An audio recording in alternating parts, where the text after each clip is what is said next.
Wow, sarap. Thank you so much for this. Hey everyone! Welcome back to my channel. So ngayon ako nakapag-vlog ulit. Someone gave me pasta. So this is cooked with tender love and care.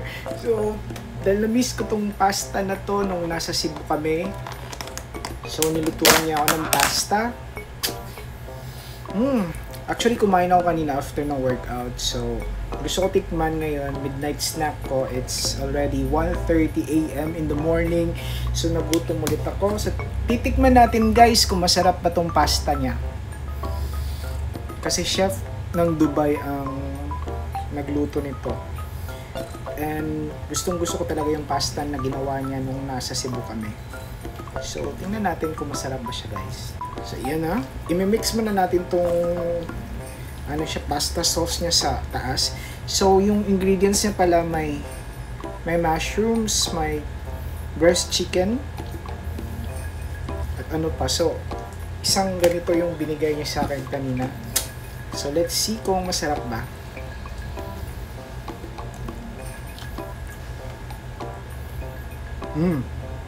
Masarap siya. Ito yung masarap na pasta na natikman ko kaysa mga restaurants na nakainan namin. Legit guys. Masarap siya. Medyo kulang lang siya ng pasta sauce. Pero ito sa mga area na to na maraming sauce, masarap siya guys. Try natin ubusin pero hindi ko ata ito maubos guys. Kasi ang dami. So kakainin ko pa to bukas na umaga. Gusto ko lang mag-document ng review para ibigay ko sa kanya kung masarap ba talaga. Nalalasahan ko yung nakain ko yung mushrooms, which is ang sarap. Ito mo yung best breast chicken guys.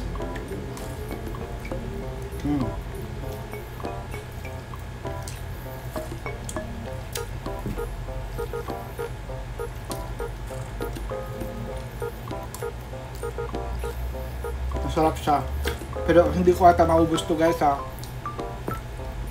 Gusto ko lang mag-midnight snack ngayon tapos i-video ko yung sarili ko kumain.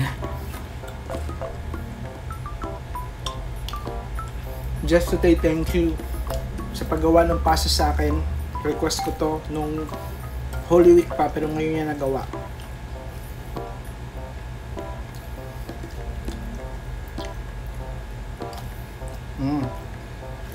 Masarap siya. Masarap talaga. So yun lang. Thank you sa paggawa nitong pasta para sa akin. Sa effort.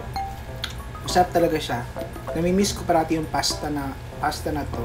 Ito kasi yung specialty niya. Sarap. So yun lang guys. See you guys again next vlog. Hindi ko na ubusin to. Hindi naman to mukbang talaga. Bye bye guys. I love you.